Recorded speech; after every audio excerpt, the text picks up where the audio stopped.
For 11 straight nights, the United States has expanded a coordinated military campaign against Iran, striking command posts, aircraft shelters, drone depots, naval facilities, radar systems, and logistical hubs that support operations across the region.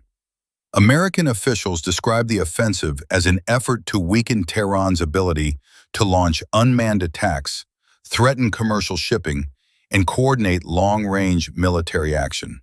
Yet the importance of these strikes may extend far beyond the destruction of conventional targets.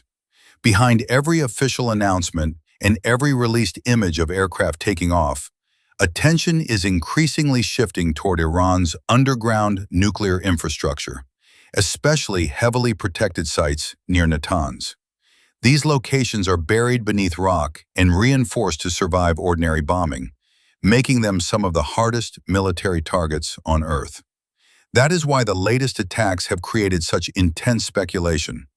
Is Washington simply reducing Iran's ability to retaliate, or is it methodically preparing the battlefield for an operation against a deeper and more sensitive objective? The answer is still unclear, but the pattern is difficult to ignore. Air defense networks, command systems, aircraft hangars, drone warehouses, and naval assets are being damaged one after another. Each strike may remove another layer of protection around Iran's most valuable facilities. At the same time, the United States is signaling that this is not a one-night warning designed only for political effect. It is a sustained campaign intended to change the military balance and create new options for the future. With every night of attacks, the possibility of a more decisive confrontation becomes harder to dismiss, and the region is being pushed closer to a dangerous threshold. What began as a show of force now appears to be evolving into a deliberate effort to strip away Iran's defenses before an even more serious decision. The most controversial element of the story is the suggestion that the United States has already delivered a major blow to Iran's nuclear program. Dramatic headlines can make that conclusion sound certain, but the confirmed facts remain more limited. Official descriptions of the latest attacks have focused on military and maritime targets, including storage facilities, air assets, and infrastructure used to support Iranian forces. They have not provided definitive proof that a deeply buried nuclear complex has been destroyed. This distinction is essential. Damage to an exposed hangar or drone warehouse can often be assessed through satellite imagery, official footage, or visible explosions. Evaluating a fortified underground installation is much more difficult, especially when inspectors and independent observers do not have access. One location attracting particular attention lies near Pickaxe Mountain, close to the Natanz nuclear area. Analysts believe the site may contain sensitive underground infrastructure, but its purpose, layout, and operational status remain uncertain. Because the facility has not been openly examined like some declared sites, it has become a symbol of everything that remains hidden in Iran's nuclear network. American leaders have discussed possibility of striking hardened locations, and military planners are studying what weapons, aircraft, and tactics would be required.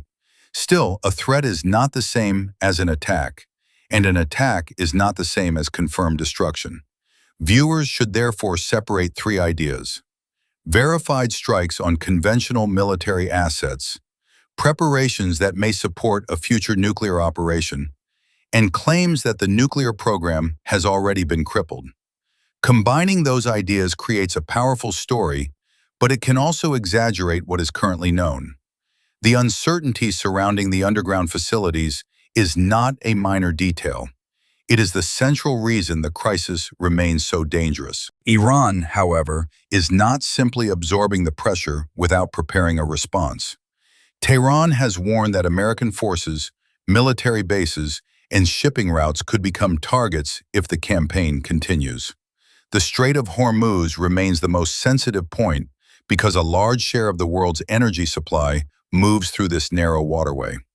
Even a disruption could drive oil prices upward, increase shipping costs, and produce consequences far beyond the Middle East. This gives Iran leverage, even while its military infrastructure is being damaged. The confrontation is therefore unfolding on two battlefields at once.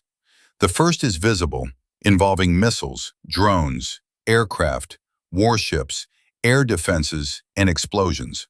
The second is economic, involving energy markets, commercial routes, investor confidence, and fears that trade could be interrupted. Governments in Kuwait, Bahrain, Jordan, Saudi Arabia, the United Arab Emirates, and other states are watching because a wider conflict could cross borders with little warning. American installations may face retaliation, while airports, ports, refineries, and infrastructure could become vulnerable to attack or accidental damage. Israel may view the weakening of Iran's military network as an opportunity to reduce long-standing threats. But every strike also raises the chance of miscalculation. A missile that lands in the wrong place, an operation that causes casualties, or an attack on a nuclear site could trigger retaliation on a larger scale. This is why the crisis cannot be understood only through videos of aircraft and explosions. Every strike changes the calculations of several governments, and every night of bombing increases pressure on Iran to answer more forcefully. The longer the operation continues, the more difficult it becomes for either side to step back without appearing weak. What began as a controlled campaign could become a regional war that no government intended to fight. The nuclear question makes the confrontation more complicated because destroying buildings does not erase a country's scientific knowledge. Iran's nuclear capability is spread across engineers, laboratories, centrifuge designs, supply chains, and years of experience. A successful strike could destroy equipment, damage tunnels, interrupt enrichment, and delay progress, but it could not eliminate what scientists already know. Military pressure might even encourage Iran to rebuild in secrecy, move sensitive work deeper underground, restrict inspections, or accelerate activities that had previously been limited. This is the strategic dilemma facing Washington. Supporters of military action argue that Iran cannot be allowed to use mountains and reinforced facilities as protection while expanding a program that could produce such material. They believe delay is dangerous and that a window may exist before the underground network becomes harder to reach. Critics respond that bombing could create contamination, regional retaliation, and the collapse of diplomacy. They also warn that an attack may convince Iranian leaders that only a nuclear weapon can guarantee their survival. Both arguments contain risks. Doing nothing may allow the program to advance, while attacking may transform a monitored challenge into a hidden and more determined effort. This is why claims of a simple military solution should be treated carefully. Even a successful mission would raise difficult questions about what happens the next day, the next year, and the next decade. Who would verify the destruction? How quickly could Iran rebuild? Would inspectors be allowed to return? Would another strike become necessary later? The immediate battle may be fought with aircraft and bunker-penetrating weapons, but the lasting outcome will depend on diplomacy, intelligence, monitoring, and decisions made after the explosions end. No military campaign alone can answer all those questions. For now, the best conclusion is that the United States has intensified its effort to weaken Iran's military power, while the condition of Iran's nuclear infrastructure remains uncertain. The campaign has damaged systems Iran needs to defend its territory, coordinate attacks, operate drones, support naval forces, and threaten shipping. These actions may create conditions for a larger strike, but they do not prove that Iran's nuclear capability has been eliminated. This difference between preparation and destruction is crucial. The world is watching not only what has been struck, but also what Washington may target next. An attack on a hardened nuclear facility would represent a major escalation, carrying military and political consequences that could last for years. Iran would then face a choice between limiting its response, retaliating across the region, or accelerating nuclear work in secret. The United States and its allies would also have to prepare for attacks on bases, ships, energy infrastructure, and partners. Global markets would react to every missile launch, every warning about the Strait of Hormuz, and every sign that the conflict was expanding. This is what makes the moment so important. The campaign may remain an effort to pressure Iran and reduce its ability to threaten its neighbors, but it could also become the opening stage of a confrontation over the nuclear program.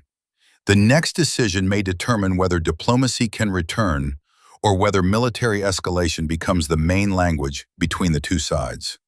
Until evidence emerges, viewers should remain cautious about claims of total victory or destruction. What is certain is that the landscape has changed, and every strike makes the path back to stability narrower.